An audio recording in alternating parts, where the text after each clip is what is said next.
So the countdown is over. It's 1 minute past 10 o'clock in the morning. At least that's Berlin time. I know that some of you come from very different regions around the world, and I have quite a few friends that are not able to enter because of the timing. So we have to resync and do it another one to another time so that some distant faraway friends can follow us as well.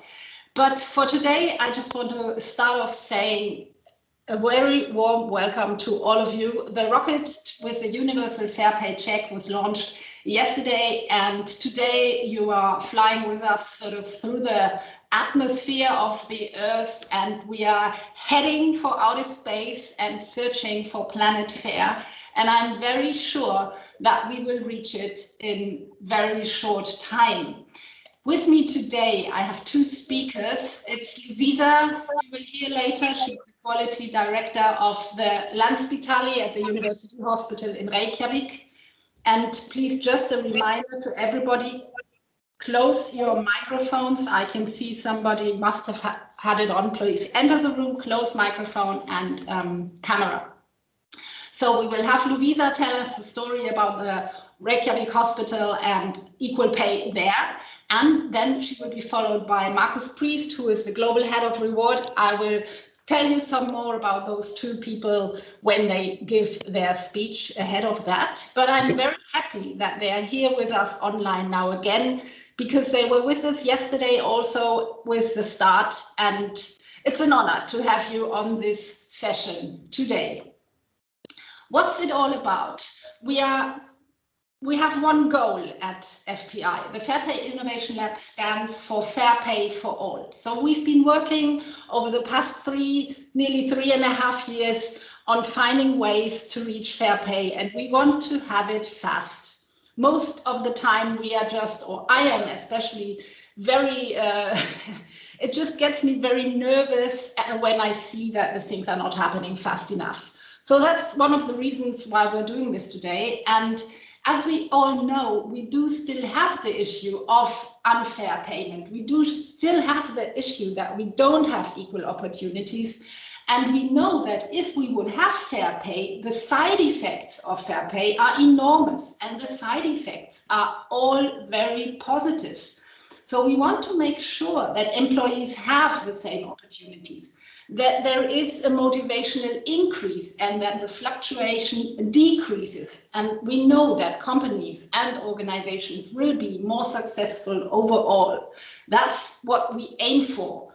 On the other side, we know that the daily practice in companies still is in a way that implementation of measures is being done, but the success monitoring of those measures is extremely vague, meaning that companies pay a lot of money for measures, but usually don't know if they really have an effect or what effect they have. So for us, it's all about making these measures also standing accountable for and sort of setting up a KPI. So we say we want to have a KPI to measure fair pay. And that's very simple, because the only KPI you need to take is the pay gaps, and the pay gaps can be analyzed and calculated easily. It's just a matter of will and actually doing it. So that's the most important step in a way. Stop talking, start doing, and walk the walk.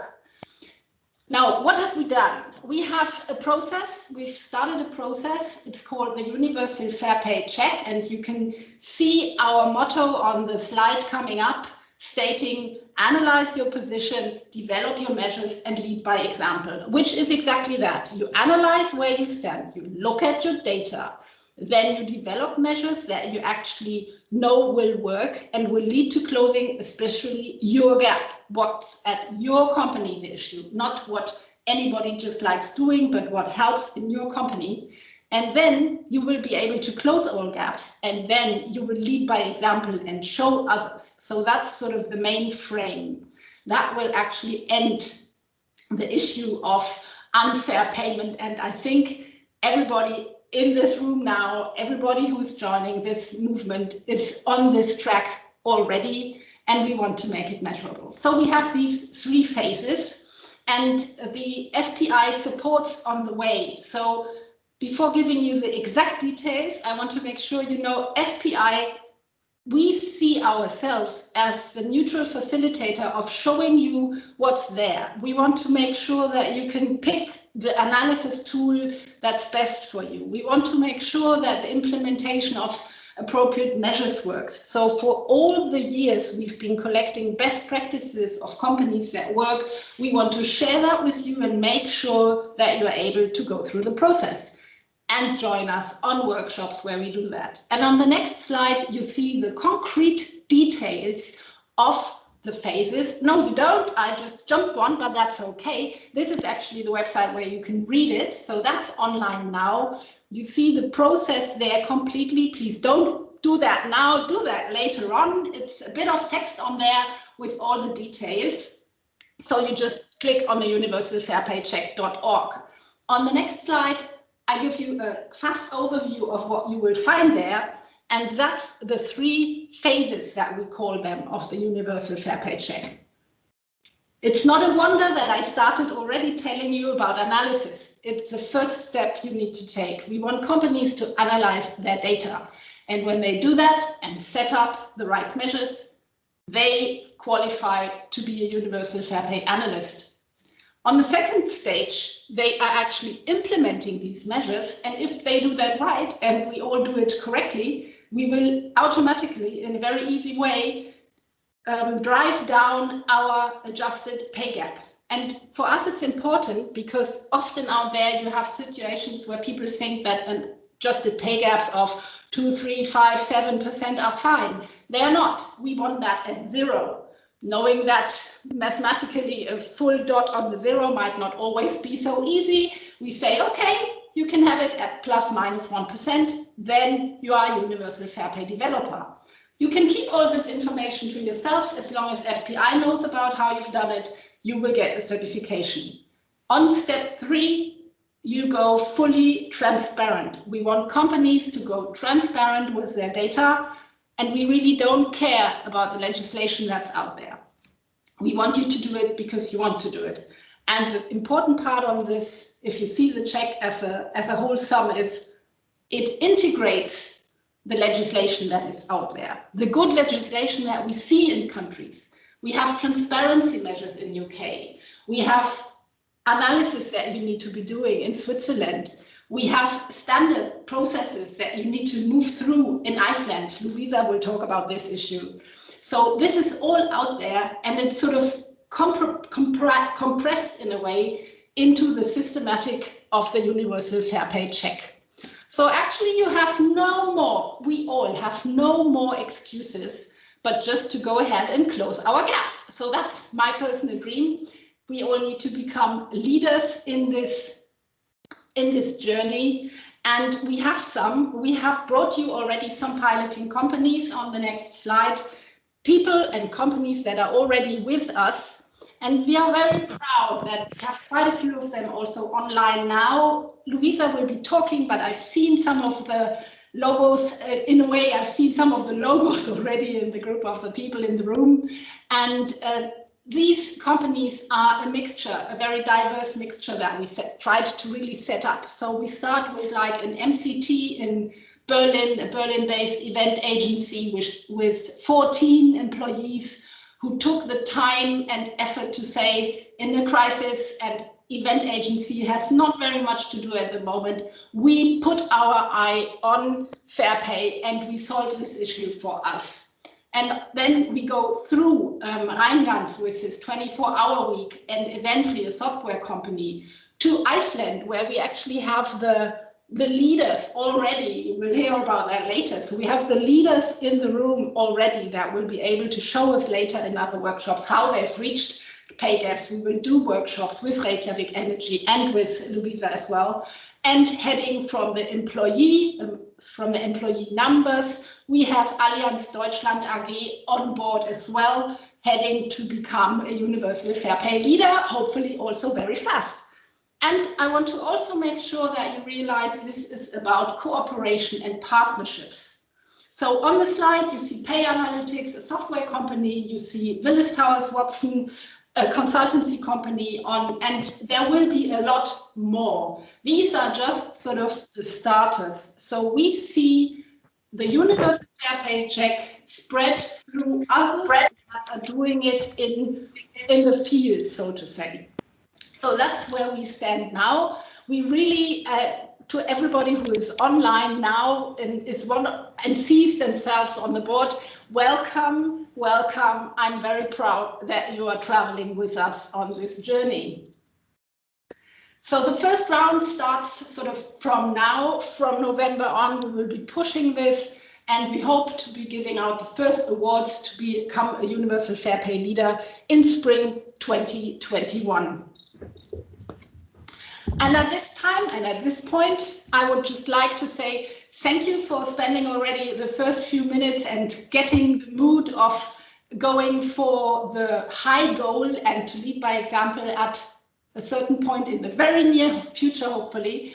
And I want to hand over to Lúvísa, who is Quality Director for Equal Pay at the Landspitali University Hospital in Reykjavik. She has been there since 2018, joining it with one mission, and that is the certification that you have in Iceland, the Equal Pay Standard. And that was her mission, to achieve it. She's trained as a civil engineer and construction management, and also worked in a community to implement this quality management system. So I'm very proud, Lúvísa, that you are here with us, and I hand over the mic to you to tell us about the certification process in Iceland. Thank you. It's your floor. Yes, thank you. I'm very honored to be here, and I do love discussions, and this is a topic very dear to my heart. So thank you very much for inviting me here today. Now, I will try to keep this brief, but I will focus on the implementation, the preparation stages for a certification. Those are the same steps, either if it's a certification process or if you're just implementing it without a certification, you would still go through the same steps in my mind. Next slide. So just a little bit about the background. Here in Iceland, we have been fighting for this pay gap for quite a few years, starting in 1975 when Icelandic women laid down their work for one day to protest, and have done so over the years. But I'm very proud to say that over the past years, these are not just women, it's everybody. It's not a woman topic, it's a people topic. So, and mind the pay gap, just like Henrike talked on before, there are lots of benefits when you start analyzing your data. You can analyze it for all kinds of minority groups or major groups, and group as you need. So, next slide. An overview of the road to certification.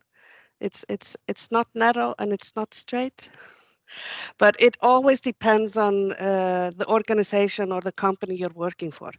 For a hospital, a government hospital, it's also a different set of rules if you're in the public sector or in the private sector, but you need to go to the same steps. You might just have a little bit more of regulations regarding in a government-run place. So what I wanted to show here is that you need to focus on that once you've done something, you might have to look at it again. It's not a one-off checklist. Check, I've done this, let's move on. You usually have to go back a little bit. It's a back and forth. It's a dance. And it's not a polka. It's something, I don't know. My kids know the dance. That's what I'm saying. So you work around it. But what we decided in Iceland for the hospital was that to have a complete overview of the jobs and the work and the input and what everybody does. The title is not enough. A vague description, job description, it maybe covers 50–60% of what people are doing. It doesn't cover everything. So in order to get a full view, we decided on having workshops and implementing workshops for all employees.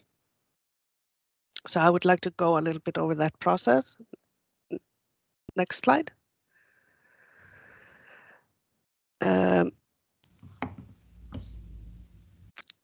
Click again.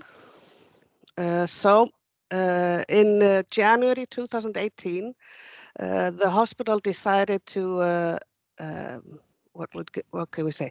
We had an equal rights committee there, dating back to 2000, 2001, I can't quite remember, but we needed to brush the dust a little bit off it. It hadn't been active, not so much active, not in a while. So the dust was blown away, and they set up a goal for 2018, and they had regular meetings, and the goal for 2018 was to implement a formal job evaluation system. Now, the job evaluation system was decided to base upon the National Health System program from the UK. They also decided, the board of directors, it's a very top-down decision, it's that they would hire a quality director to supervise this process. So I joined the hospital in June 2018 and had a steering committee and team of specialists, and we all went very much into details, what to do, we needed to do. And this is very much, what can we say?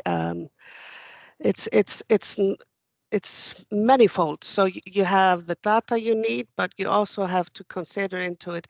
This is a hot topic. It's an emotional topic. So you have to have a plan to evaluate emotions and control expectations, both positive and negative expectations.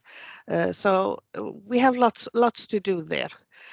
In August 2018, we decided to have an equal pay policy, and the first policy was one sentence: equal pay for equal value of work. And that's our guiding light. And that's all you need to start with. You don't need to do a full-blown 5-page mission statement with targets and everything at the beginning. Just make sure you're going in the right direction. So I always did that in the beginning, and I do that always. Just pick a point to focus on, follow it.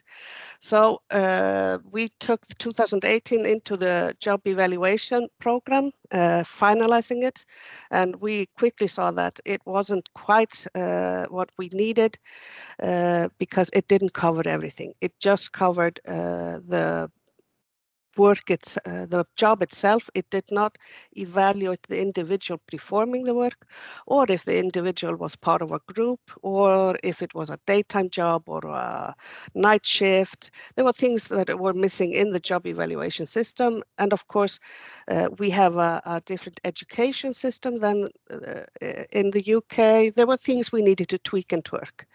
And in October, we did sort of finalize the tweaks and twerks.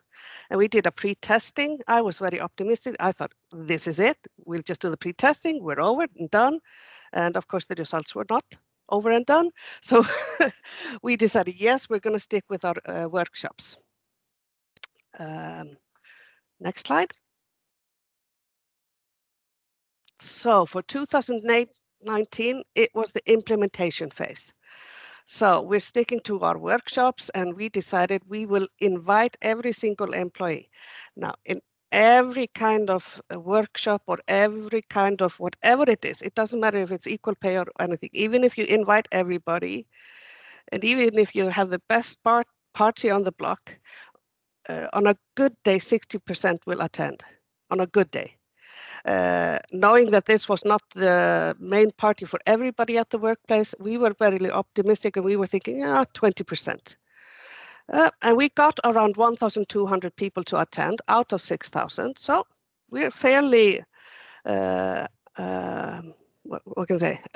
I'm very happy about those numbers, but we did invite everybody. We did invite everybody once or twice or 3 times.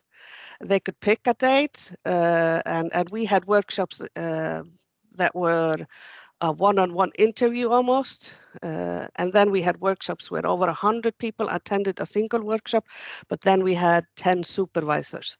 So everything in between, and we always put an emphasis on a top-down. So we had our managers start off, and when we had our employees come into the workshop, we had the managers there for their support.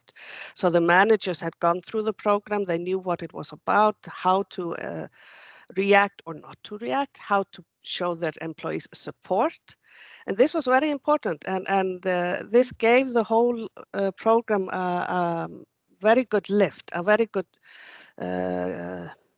solid feet on the ground. So, but it's not just the job evaluation. We use the workshops to get feedback on what was missing from the job evaluation system, because people, they get extra tasks. The job isn't perhaps finalized. We have different specialties. So it was very important for us to hear from those who do the work. What is missing? What are we not evaluating, or what could we evaluate? Could we pick it as an individual characteristic to put on top of the job evaluation system, or should it be implemented into the job evaluation system? So that was also part of the workshops, getting those feedbacks and getting it verbally, because people will not put it down in words, written down, but they will tell you. They will talk about it, but they will, most of them will not commit to writing it down unless they get to follow up with some feedback verbally. So that was also a very conscious decision. So going to the next slide. The process from the workshop. So we started with the job evaluation system, which had 16 different variables, all ranging from formal education, the responsibility of a patient, the responsibility of research work, different kinds of responsibilities, as well as the workload or risk in the environment, etc. All that had to do with the job and nothing to do with the individual performing the job. So that's what we took into the workshops, but out of the workshops and from all the components, we got to at least have 3 more variables for the individual contribution to add on top, as well as 2 variables, group variables that the job evaluation system did not cover. So it was very important for us to get everybody into the workshops, and we invited as well representatives from the trade unions, not to be a formal part of the contribution at the level of debating, but as an observation, and they had their observation forms, so they could hand in their comments and everything that they wanted. And of course, they did not sit silent, but that's fine as well. We liked the comment as well. So it started out we thinking they will just sit and listen, but of course they didn't. And that's their job. So, but that's just fine as well. So you roll with what you get. But when evaluating, the final version of when you're evaluating your salary or doing a pay gap and doing these calculations, it's also important to factor in outside influence. And that's what I mean with outside influence. It could be like a market value, or it could be that there absolutely is nobody qualified for this job except the one applicant. So the one applicant says, I just want this, or I'm walking out, and you do whatever you need it. It's necessary to have this applicant. So that particular applicant has an outside influence over the job evaluation, individual variables, and the group variables. And it absolutely has nothing to do with gender or male or female or I don't know the English terms for when you're neither one. It just has to do with the fact that you're the only one qualified to fulfill the description of the job. Next slide. So, like I say, where to start? It's always the data. So you can't manage what you don't measure, and to measure one needs to start with the data. So when evaluating, like I say, the trick for us is not to evaluate somebody that holds the same exact job descriptions and sits side by side in the same room. It's the equal value of work, the equal value of different kinds of jobs. And to do that, you need the same measuring stick. Now, you don't need the same measuring stick for all companies worldwide. You need it for your workplace. So there can be different measuring sticks. It's a matter of finding the stick that is a good fit for your particular company or organization that you're working for. I know I'm running a bit fast over the slides, and I'm not reading perhaps everything that says on the slides, but you can have the slides. That's fine. You can read them later on. So next slide.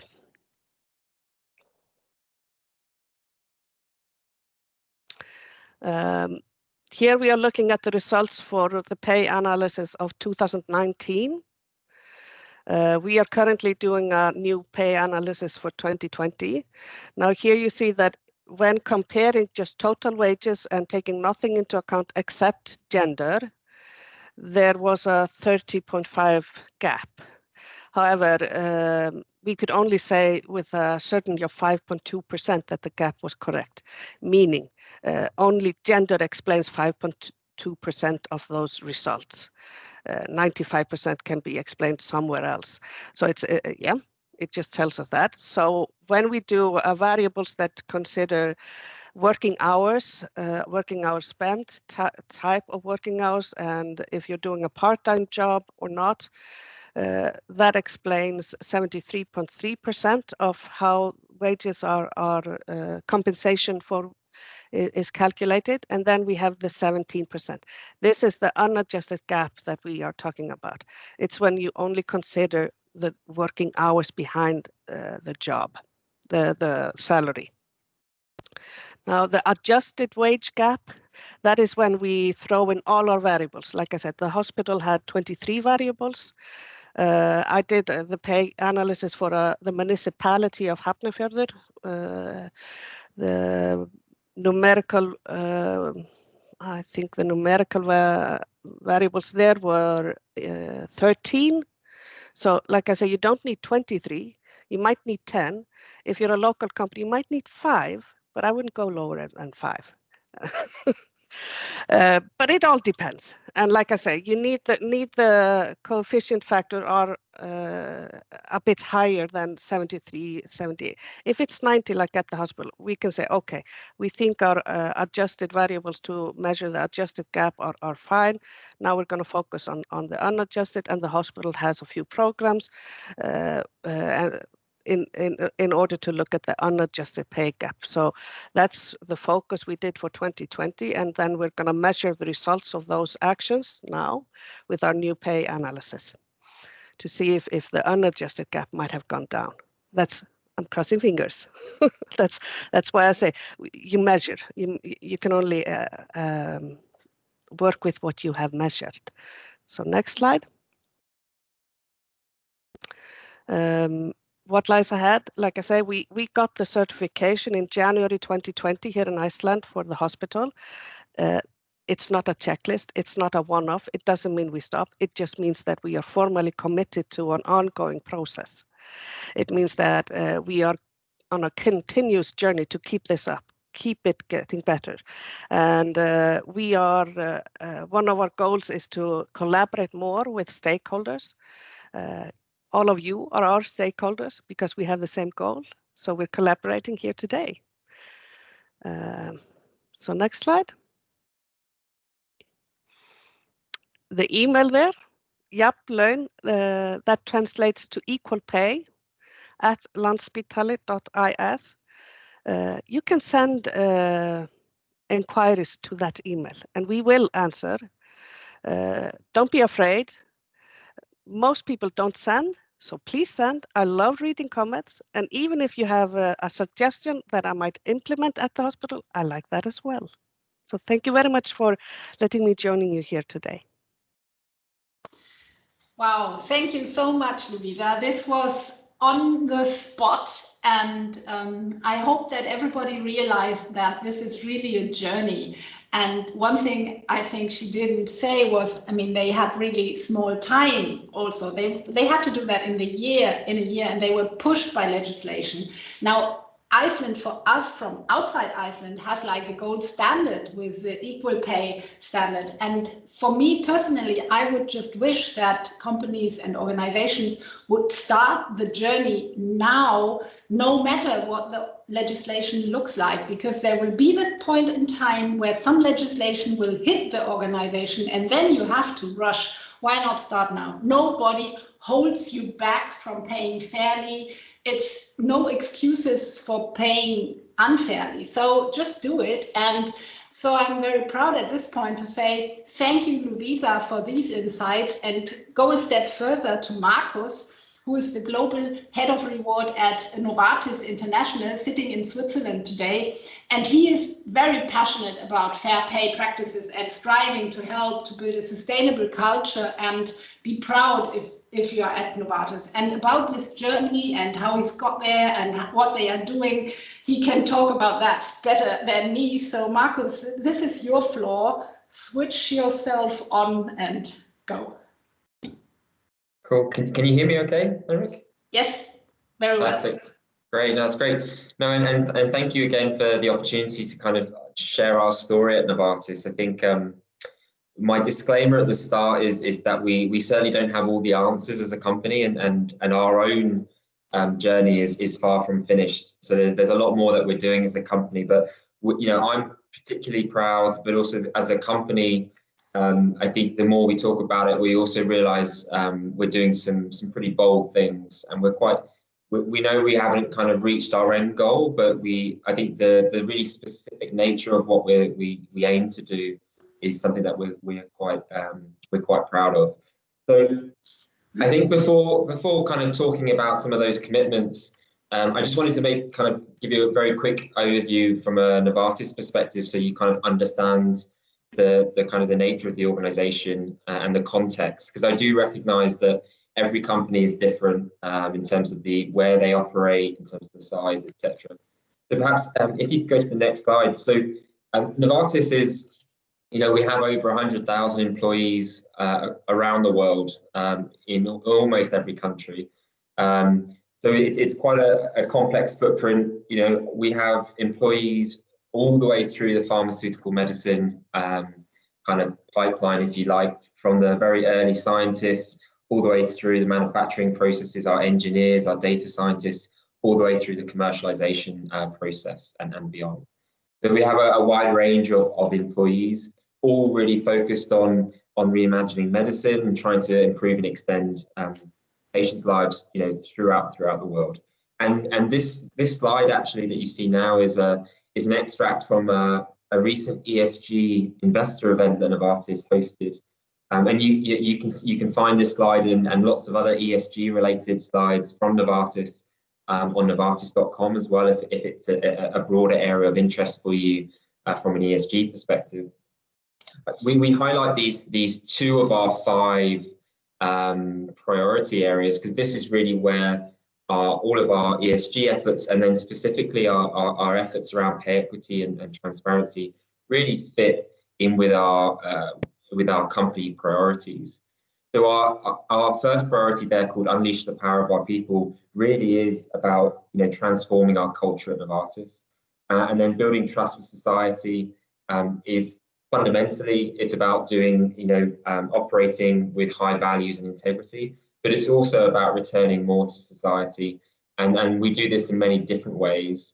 And actually, from my perspective, you know, we're focusing on pay equity and transparency at Novartis, but our hope, you know, and increasingly, you know, we hope to try and inspire other organisations, big and small, to think about some of the things that can be done to really support fair pay practices in their organisations. And then on the next slide, again, from a context perspective, you know, we have a very strong focus on diversity and inclusion at Novartis, because it's the right thing to do, but also because it makes very clear business sense for us from a cultural perspective and also from a performance perspective. And you can see that our focus on equity and our EPIC pledge, as we refer to it internally, that I'll talk to you about is a firm part of our D&I strategy. And I think my first insight to share is that as a reward professional, you know, our partnership with D&I on all of our pay equity and transparency work is really critical. And I think we've seen a lot of a huge amount of benefit of partnering very closely with our D&I leaders across the organisation. So taking us to the next slide, this is our epic pledge. So I'm sure many of you will be familiar with the Equal Pay International Coalition, Novartis. We became a member in September 2018, and these are the 4 commitments that we made. And again, it's not that these 4 are perhaps particularly better necessarily than other ones, but I think what I'm particularly proud of as a company is that a relatively new CEO at the time for us at Novartis was bold enough to actually make very concrete commitments. It would have been easy for us to kind of say we believe in equal pay for equal work and then kind of leave it there, but we were prepared to kind of make very specific commitments about what we wanted to do in support of that ultimate goal. And you can see that the 4 commitments that we have, I often split them into 2 parts. So we have our commitments to further improve our pay equity and transparency processes at Novartis, which are the first 3. And these are very specific things that we have committed to do and we're making progress on. And then the 4th one, I think, is particularly relevant from a broader unadjusted pay gap perspective. You know, and our focus, it's not our only focus, but again, a clear commitment from us is to drive our gender balance in our management population. Currently at Novartis, we're just between 44-45% of our management positions are held by women, which again we feel is, you know, not necessarily a bad place relative to other companies, other parts of the world, but we certainly have aspirations to improve that diversity. Again, for the benefit of the culture of the company, but also ultimately for the benefit of the performance of the company and the value that we see in the diversity of our leadership. So I'm going to focus on the first 3, given that my sense was they may be initially more interested in those 3 areas, but I'm always happy to kind of connect with anyone further on our efforts to achieve gender balance in management, because there's a number of activities below that. And equally, I'm happy to connect people with other people in Novartis that are even more actively involved in that space than myself. So just moving to the next slide, clearly of those 3 commitments to improve our pay equity and transparency processes, pay transparency is the ultimate goal for us. And again, it's not to say that we've kind of done everything already, but it's to say that this is where ultimately we want to arrive at. And I thought it would be helpful maybe just to kind of share some of the thinking around why pay transparency was where we wanted to go.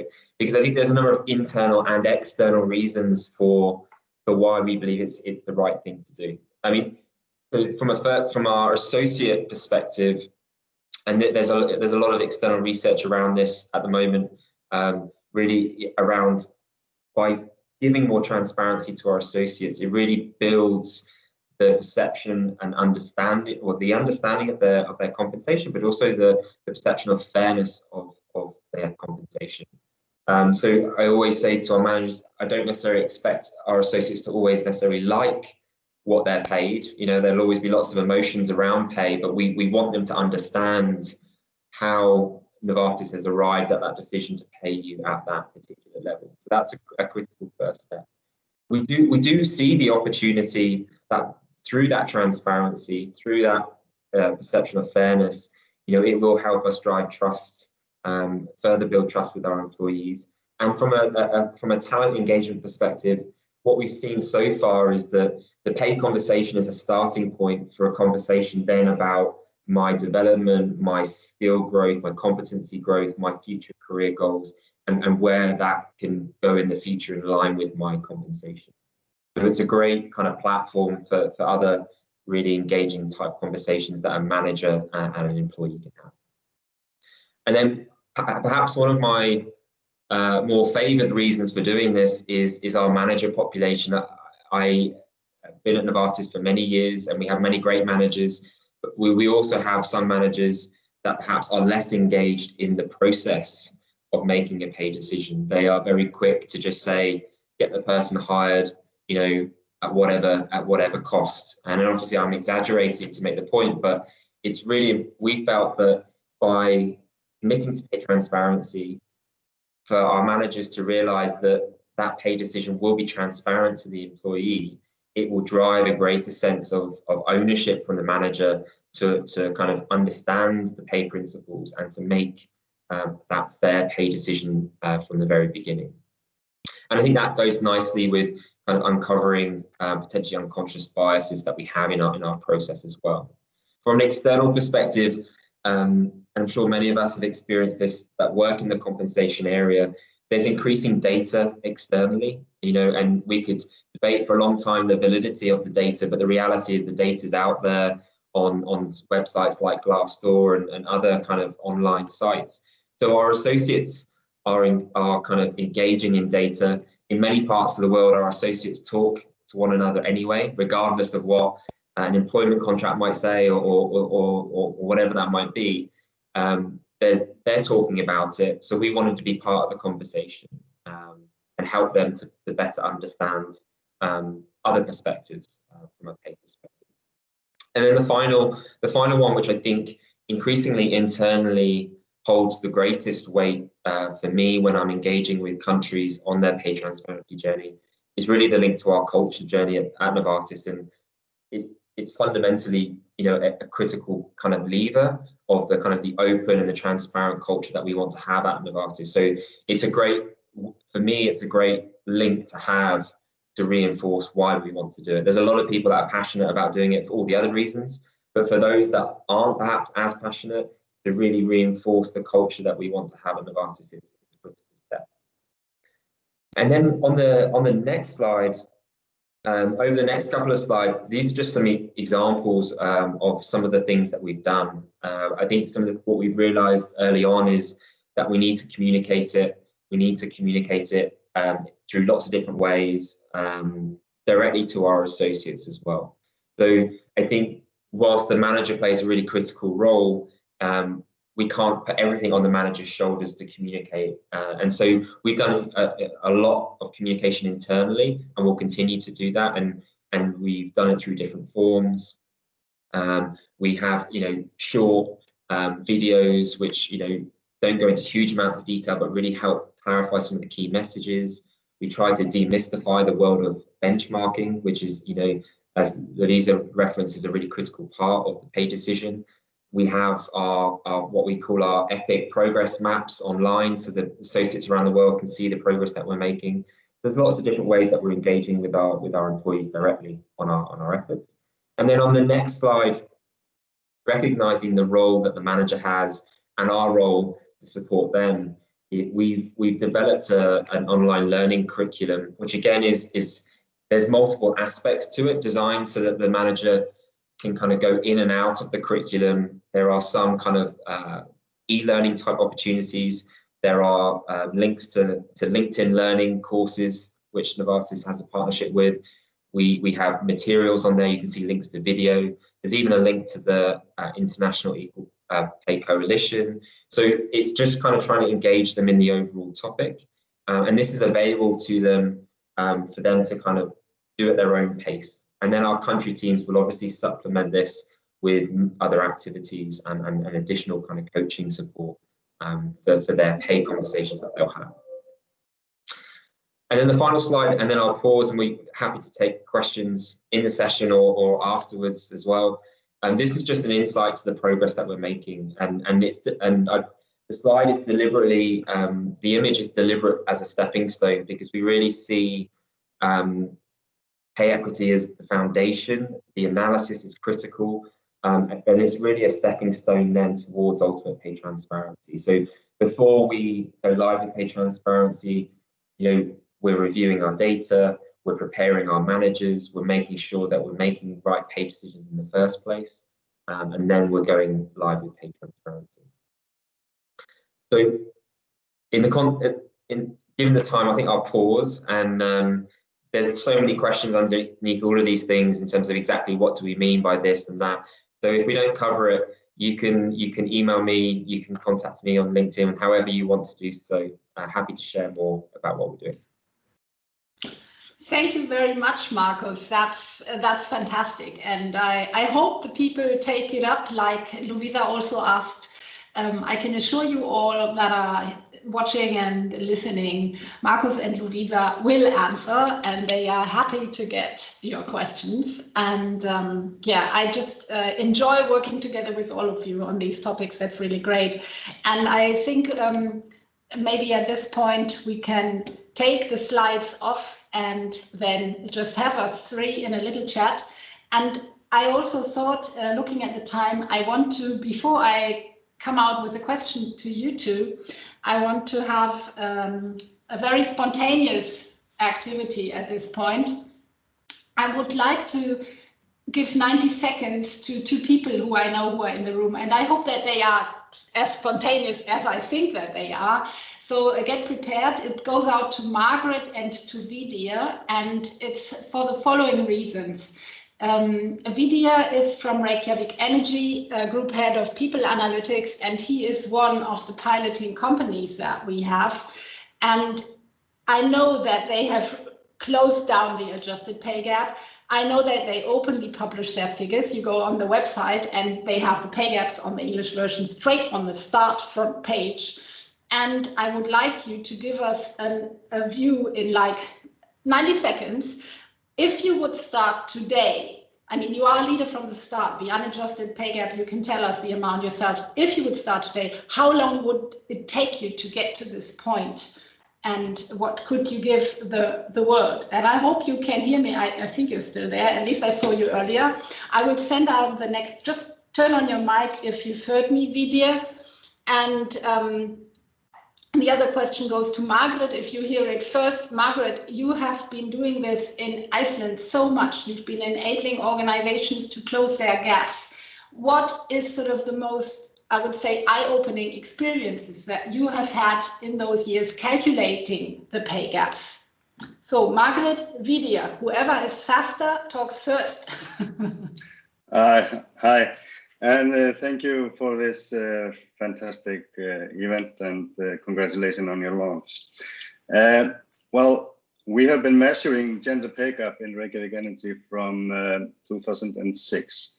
So it has taken us, well, 12 years to close the gender pay gap from that point.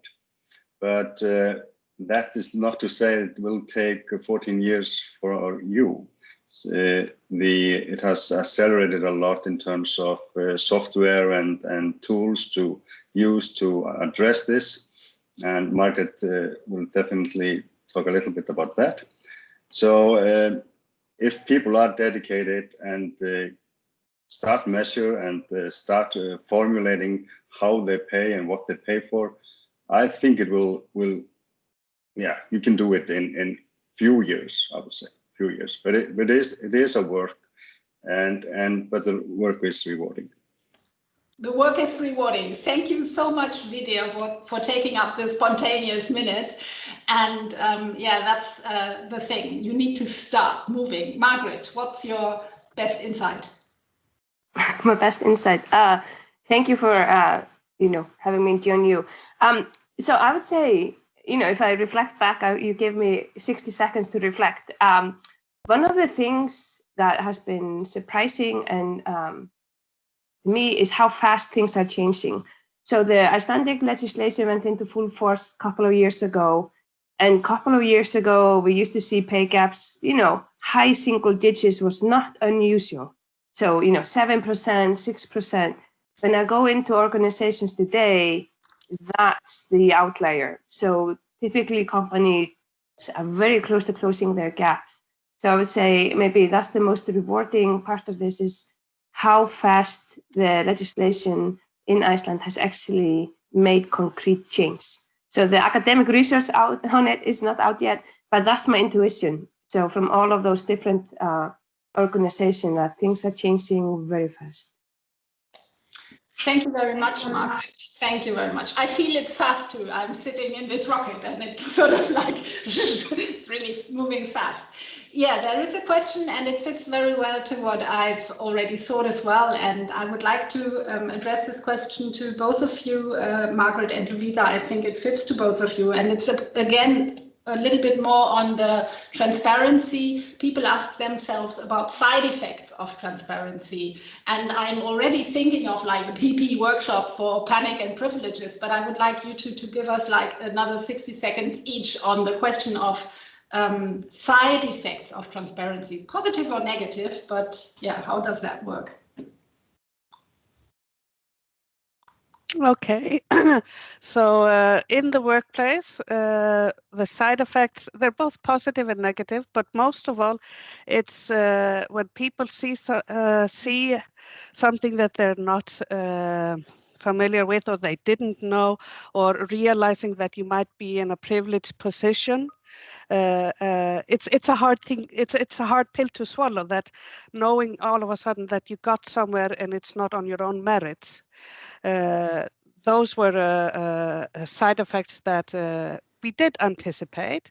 So we did tackle that head on before, preparing people to understand the fact that we are not here to decrease the salary of somebody or individually pick out individual.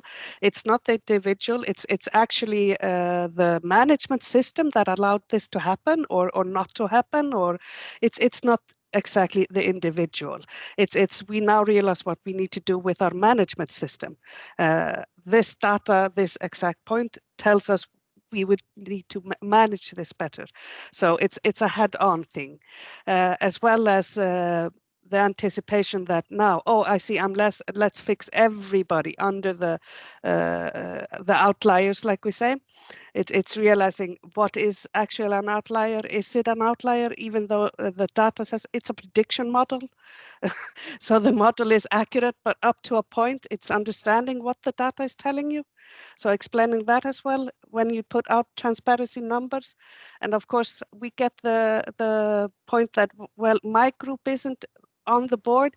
Well, it's because there are only 3 people in your group. We do not want the data to pick out individuals, so you could, so it's yeah, if that answers from my point of view what we are doing. Thank you very much. Before Marcus hops in, I will just say I know a little story from Lúvísa. She was like saying when she started with this project, people didn't want to talk to her so much because they were so afraid of the topic, and now time passes and everything is so well that the people actually come up to her and want to know more. So you can really see a transformation process in the people that get confronted with this. So I really like that, Lúvísa. Marcus, your transparency feelings, emotions. Yeah, I think from my perspective, my experience, I think there's transparency to pay data, right? So my experience within Novartis is, and increasingly now as we start to share more outside, never continues to get kind of reminded that people misunderstand the difference between pay gap and pay equity, as I refer to it, right? So, and it's not to say that necessarily one is better than the other, but when you put numbers up, people always misinterpret it. Even the people you think shouldn't, like other fellow compensation people, so I think it's a constant reminder to re-explain, make sure that everyone's understanding what you're talking about when you're looking at the overall data points. And I think from a pay transparency to our associates perspective, overwhelmingly the side effect, I would say, has been positive, right? So I think what's interesting, it's been more of a battle for me to kind of persuade HR professionals that it's going to be okay, that managers will be okay, than necessarily to kind of persuade the managers, which is quite interesting. But so I think overall it's been really positive, and again, it really helps to reinforce the culture. I would agree with Louisa's point in terms of it will be an aha moment for some of those people that are paid very well relative to our benchmark, relative to peers, if they haven't realized that in the past. Of course, just even before transparency at Novartis, we always encouraged open conversations. And, as a compensation person, I'd always encourage managers to be transparent. If you're going to pay someone relatively high versus the benchmark because of their experience and because of their skill set, that might be okay, but their future salary growth will be restricted because they are already paid relatively high. So in the past, we like to think that that was being done, and clearly when you actually proactively put the information in front of people, it's a different story altogether. So there will always be some of those kind of difficult conversations, or more difficult conversations, but we certainly don't feel that that is a barrier for us to achieve pay transparency. And we just made that a very clear step in our process to pay transparency, to assess those risks, yeah, which of those associates that are going to be surprised by the data that you're going to share, which associates will be less surprised, and then manage and prepare for those conversations. Thank you very much, Markus.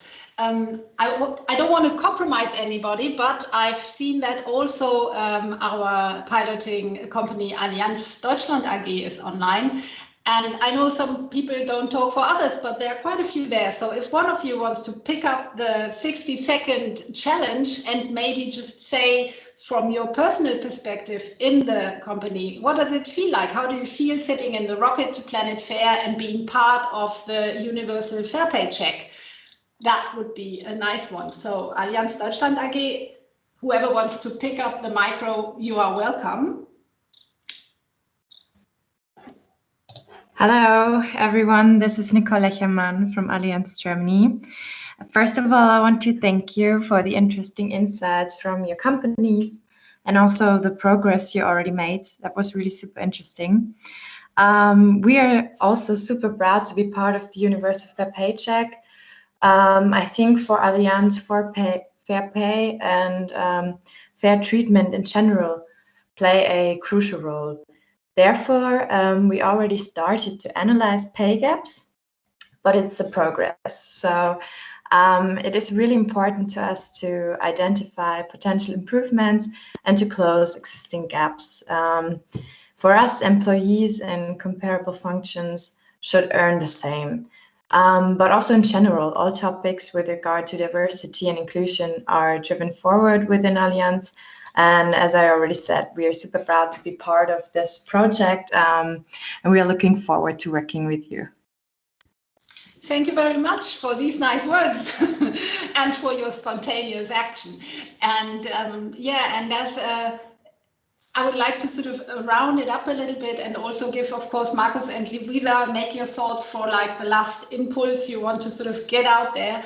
I really want to say thank you to all of you for picking this up and to sort of make sure that you know it's really a very, very easy step for organizations to just start and be part of it and go ahead.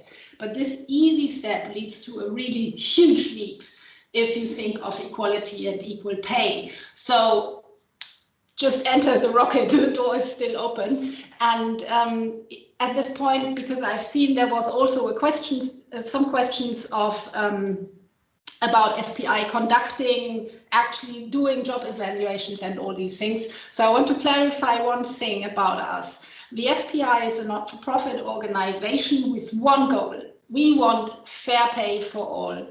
So our aim is to make sure that every possible analysis for you, like Margaret from Pay Analytics that we cooperate with, but there are others. So it's about finding the right way to do it, and we want to facilitate to you all the options that are there. We have our tool compass.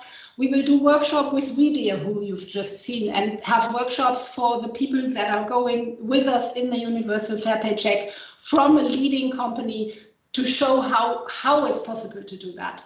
And that's where we see us. So we are looking for the right partners. We have partners on board. We talk to the consultancy companies. You've seen the logo of Willis Towers Watson being the first one joining us online as well. So welcome. I've seen some names of you in the row as well. So that's our focus. We want to make this a huge movement, and there are so many companies. Just in Germany, there are 3.5 million companies. FPI cannot handle them alone. We really count on you all to make this rocket speed very fast to Planet Fair. And Markus, Lúvísa, your sort of last go to keep this nice in the timing? What do you give the others on the way? I would just like to say you can start anywhere where you think is important. Just start. It doesn't matter if it's big or small. Just take the first step. And like my map said, you can always take 2 steps backwards, look at it again, and then forwards. It's not a straight and narrow road. So just start with what you have and reach out. We will all help each other. That's my point. It's a universal battle. So just take the first step. Thank you, Marcus. Yeah, just quickly, Chris has posted a question, so I'll happily connect with you offline, Chris, to kind of share my perspective. But my last comment would probably be the best business case that I've found to really drive change in my organisation, Novartis, was actually the external commitments that we made. So ever since we made that external commitment, which was a bold decision to do that, it's meant that there's kind of no debate anymore internally. So from there's a lot of people that believe in it, but even for those that feel it's not the biggest priority, the impact from an external reputation perspective means that we can't slow down now. So, which is great for me leading the project. It gives you a very clear platform to go about driving the changes in the organization. So I think really strive for clarity on what you're trying to achieve, but specifically outline what are you going to do in order to get there would be mine. Thank you very much, Marcus. So I want to close here, and last but not least, the rocket is flying. Rockets needs personnel, rockets need staff, rockets needs ground personnel. Ground control is very important. So a big thank you at this point also to Antonia Neumann, Christine Grebe, Katinka Brose, and Peter Krause, who are the team of FPI and make sure that I don't lose totally my mind in outer space. So thank you, Lúvísa and Marcus. See you all soon. Thank you all who have joined us for today. Until very soon on Planet Fair. Bye-bye.